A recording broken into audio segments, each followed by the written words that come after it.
to the Market Insights from the Diaries of the CEOs.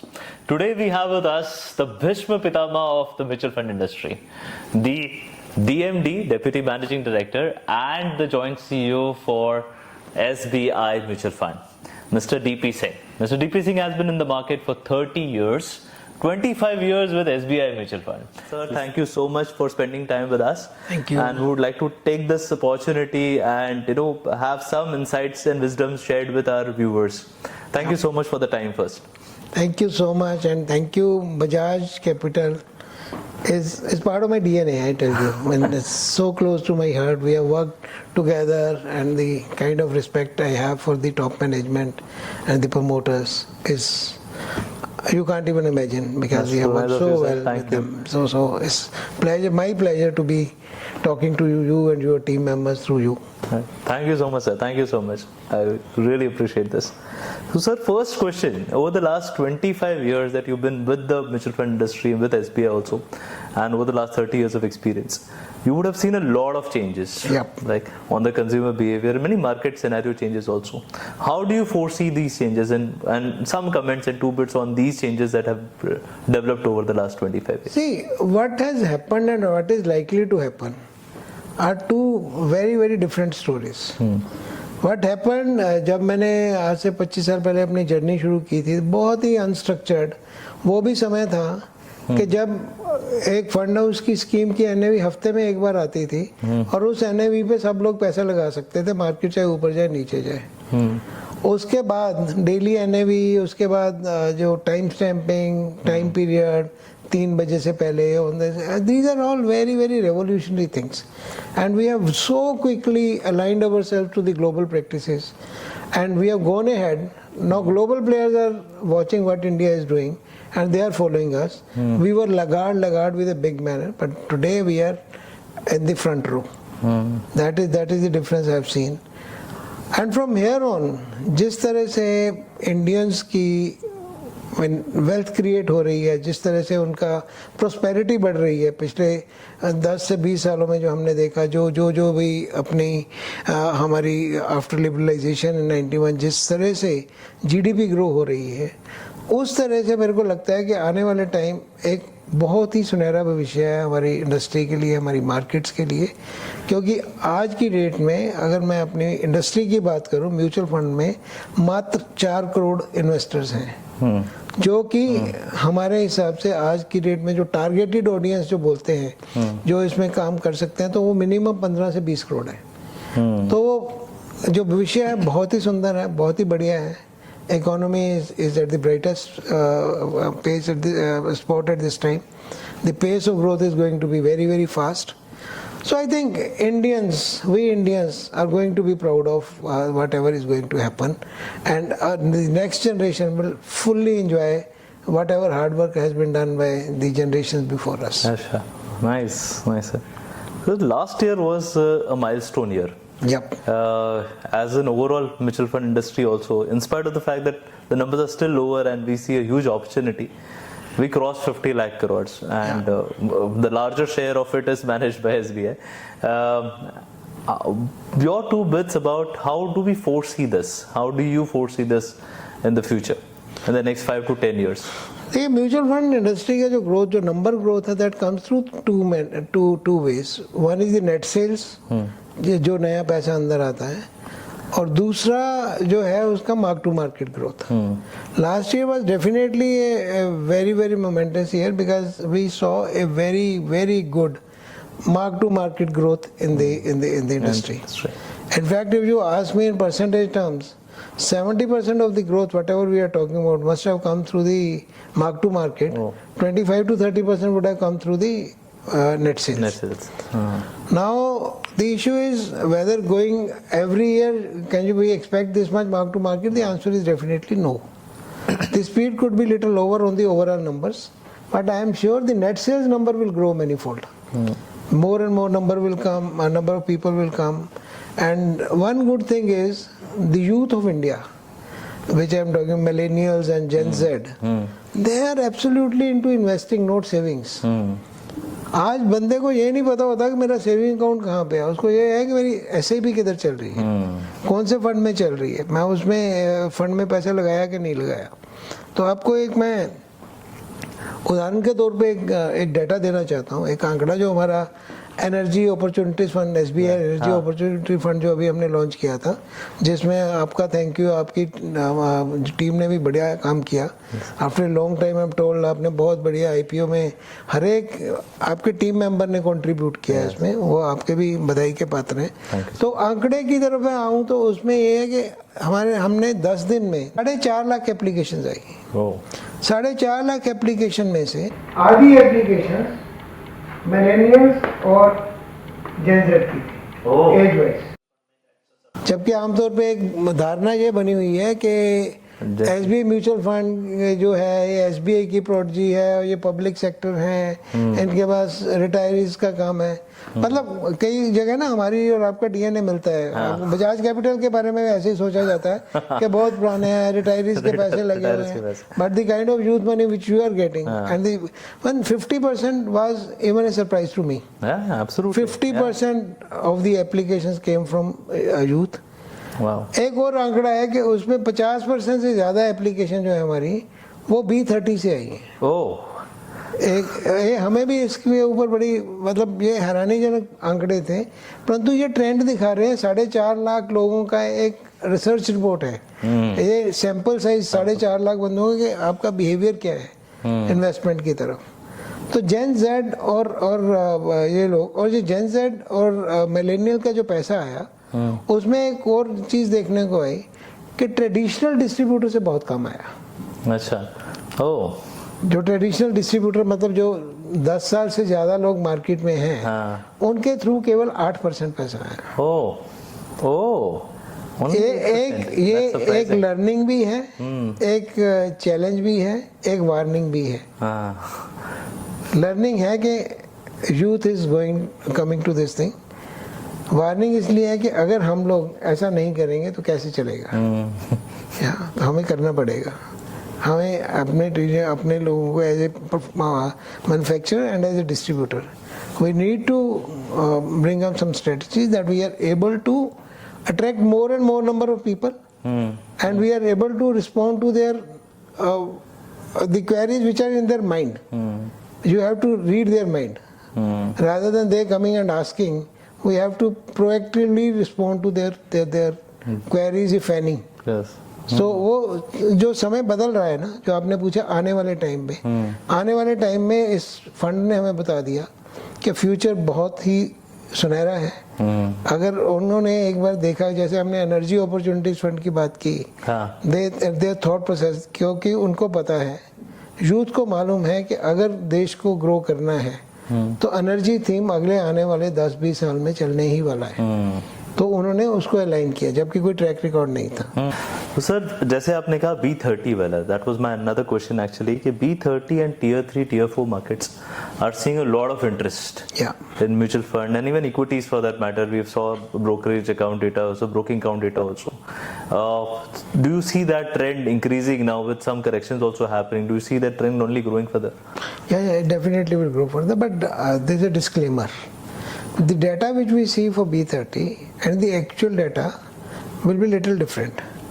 A reason for that is whenever we have a KYC document for a mutual fund distributor or broking account, we always give our native place or our permanent address. The people who are sitting in metros and doing this business will also be seen in B30. Okay. Yeah. Say if I am from Patiala and my address is at Patiala, though I am sitting in Bombay and doing everything in Bombay, but it will be seen as business done in B30. So we are talking to the RTAs and others to give us some data on the basis of transaction. So that, but still, the attraction in the smaller town is huge. From my point of view, when we look at our energy opportunities fund, there is not bigger difference between the addresses of B30 and actual business coming from B30. The difference is hardly 3 or 4%. Okay. But brokerage account may think, if you look at the demat accounts, etc., there the difference will be much higher. Very nice. Yeah. While there's a lot of positivity happening, we are one of the youngest nations, growing at the pace that we are growing. As an executive at the helm of the things, what do you think is one of the biggest challenges we might face? If you ask me whether the growth trajectory is continue to grow, the companies will continue to grow, the profits will continue to grow, the more and more companies will get into capital market. The only challenge is that it is becoming a very research oriented market where not everything will grow because the valuations are quite stretched in some of the stocks. So right kind of company at right price, that is very important. So finding the right company at right price is always a challenge for the manufacturer as an executive, I see. But from the individual's point of view also, they have to be very cautious that they go mostly through the mutual fund route rather than putting their hands on the direct equities. What happened during the bull run, like it was in last year? Everything was going up. Good company, bad company, junk company, everything went up well. So people had this confidence that I have taken this decision, I have made money. Whereas the thing was other way around, that the market itself was giving return to everybody. Yes. So today, when somebody says that my growth rate for last year is this much, that doesn't give me much difference. Even in our own company, we don't look at the AUM growth, we look at the net sales growth. Net sales growth. How much business has come through net sales. Because mark to market, I have not done anything, right? Only thing is I have to look at it that my mark to market is better than my competitors' mark to market. That will tell me that my portfolio is better than others, right? That is the only thing I see. But otherwise, we have to see. So going forward, there will continue to be growth. There will continue to be good companies who will be putting money with us. But only thing we have to be cautious about is that we are going through a research-oriented investment mode rather than just putting just like that. That's important. SBI being such a large mutual fund house. And obviously managing such a large corpus, including the fixed income, it is about 22 lakh crores, and we're still growing with 30%. That's a huge number with that kind of denominator. We're seeing some segments which are alternates, which are growing faster than the firm. Especially the PMS side, we saw 3x, 4x fold. Where do you see the alternate business? Alternate business will grow because the base is very, very low, and alternate are becoming a reality. Because when you look at the businesses, so what has been happening till now, this VC funding and the PE, the first creamy layer comes to the PE, they take away the cream, and then the remaining thing, whatever is there, a retail investor make money. Now the time has come when Indian retail investor is smart and evolved, and there are fund houses, big fund houses, credible fund houses, who can play their hands on that part also. So giving the benefit of that area, you have to go through alternatives only. Or there are other areas where we can invest money. So that is a very big area. Because the market has evolved. Now things will happen. And second, there is always a behavioral kind of thing. People generally feel the mutual fund product is for everybody. This is a mass product. This is a psychology, right? If I am a ultra HNI, I should do something different. Okay, and that psychology also works. And there are different things available. Honestly speaking, it's not that the differential is for the heck of it. Differential is optical. It's not so. It is actually, there's a differential portfolio which can be created. A mixture of listed and unlisted, a mixture of listed and this real estate, REITs, etc. So many things you can do which you generally can't do in the mutual fund space. So their role comes of PMS when market is growing, investors' expectations are growing. So there comes, this will automatically get grow. This number will continue to grow. Another actually very good insight on that, because alternates is one area which we also deal with a lot of HNI, and they also ask us a lot about alternates. A lot of changes have happened with the regulators as well. Regulator SEBI has also done a lot of changes over the last 6-7 years, including the commissions and other things, and some regulatory aspect pertaining to the investor, and I think promoting well with the investor. How do you see those changes and those involvement growing further? See, I think most of the things have already been done. See, you talked about the TER, you talked about the other regulations. So honestly speaking, whatever SEBI does keeping in view the investor in mind, right? Yes. In fact, mutual funds, the manufacturers and distributors are also in the same role. Same, yes. If we are manufacturing some product, we always see what is going to be benefit to the end investor and what is going to be the target audience for this. The only issue is the distributing community. Especially the unstructured one, not the one like yours where there's a research team, where the research team is telling what to sell, what not to sell. The common distributor, sometimes they don't understand. And the seller will always go and talk and tom-tom about his product or her product, whatever. So there it's the challenge, but otherwise I think things are very much in order now. I don't foresee too much regulatory changes going forward, which will impact the business. Okay. Business is in good spirit now.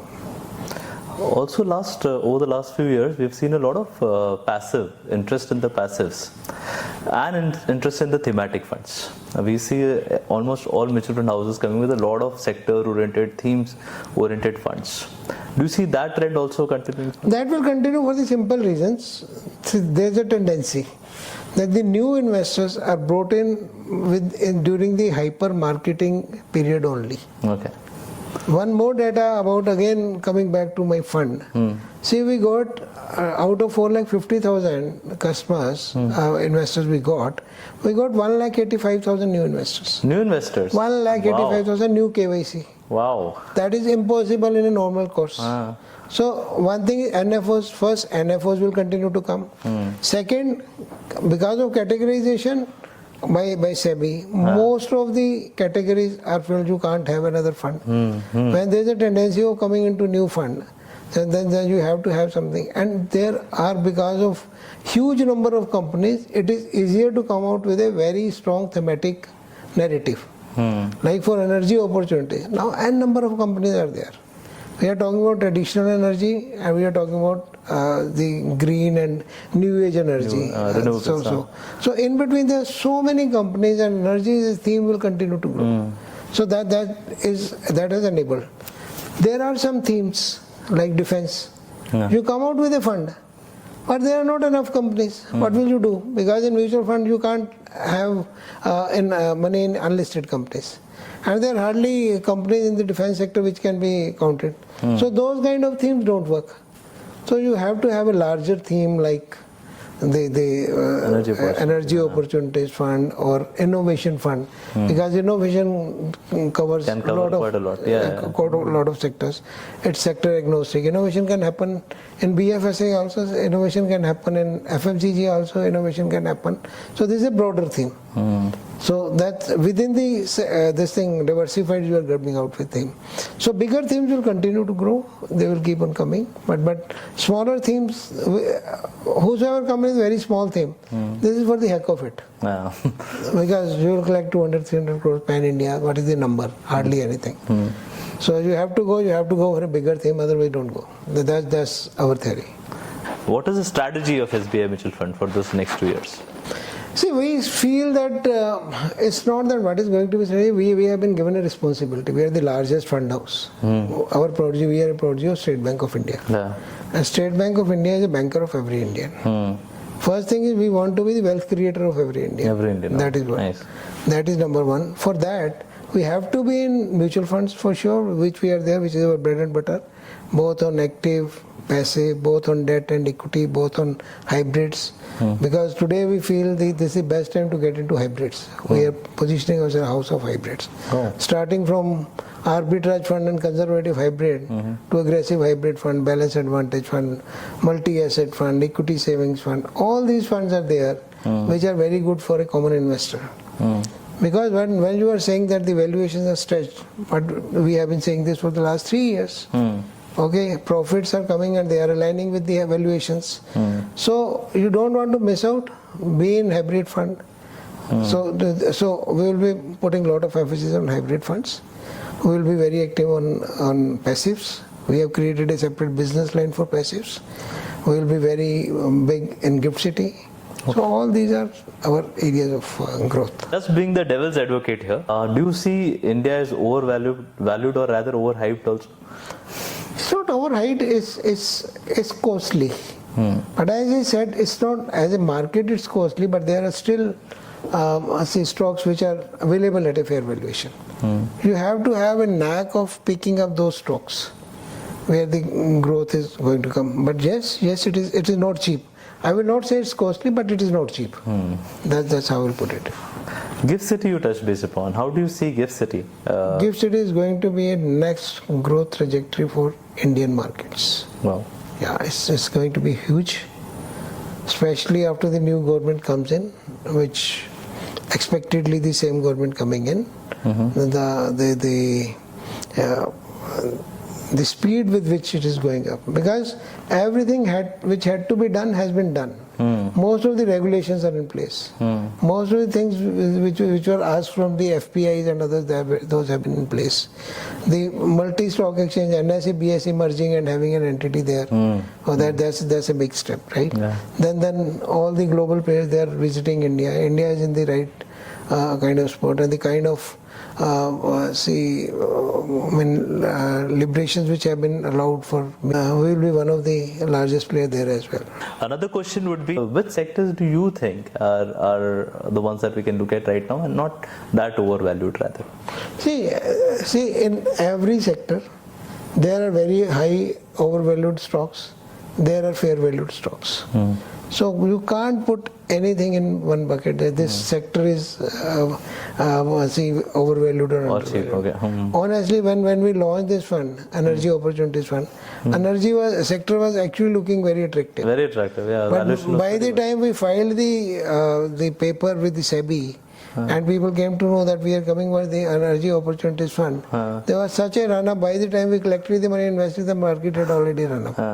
But nevertheless, we still had a lot of companies in which we could create a portfolio, and we are very happy with the kind of growth which we are having over the period of time also. So see, you have to see, one thing is very clear: we will never come out with a fund or a theme just to collect the money. We'll never do that.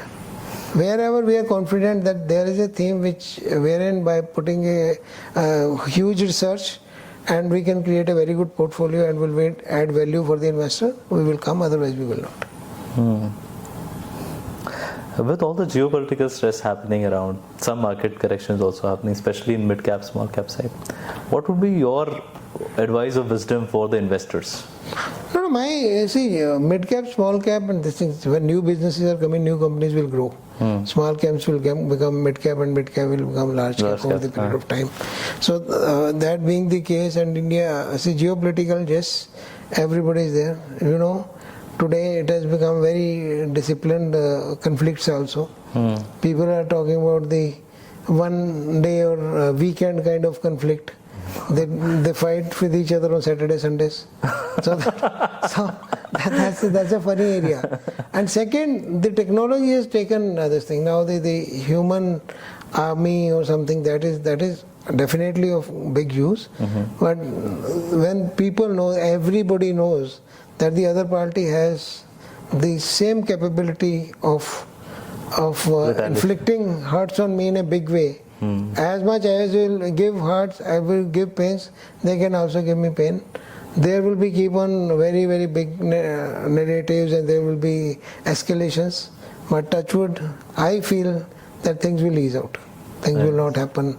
We are very, very concerned about whatever is happening in Israel, Gaza, what is happening, likely to happen with Iran, Israel. But Iran, Israel, I know both of the parties know each other's might. And they know they will inflict equal kind of hurts to both of them. So that itself will refrain both of them to remain calm. Now that we have covered the advice for the customers, your pearls of wisdom as an advice for RMs and wealth manager community like us. See, for us, you and we are in the same boat, right? See, one thing is there, and only thing is the investor centricity. Do whatever is good for the investor. See, even if we are making less money, the volume itself will make for the absolute money. So that's my advice. Don't look at higher upfront to hai nahi, higher brokerages and all. Don't go by that. Go by the quality. Go by this thing. We are also trying to do this. Had the case been that we don't want to sell, so we will not be selling 50,000 crore fund. We will be selling only 2,000 crore fund. But we are still selling 50,000, 80,000 crore fund more than 5,000 crore fund. Because wherever there's a benefit for the investor, we will like to do that, and all of us have to do the same thing. Absolutely, sir. Yeah. Thank you so much, sir, for these Thank insights. you. Always a pleasure. Always a pleasure. Thank you so much for spending so much of time with us. Thank you so much. We wanted to keep it light, and we wanted to keep it without numbers predominantly, but this is really good insights coming from you. Thank you so much for your time, sir. Thank you very much.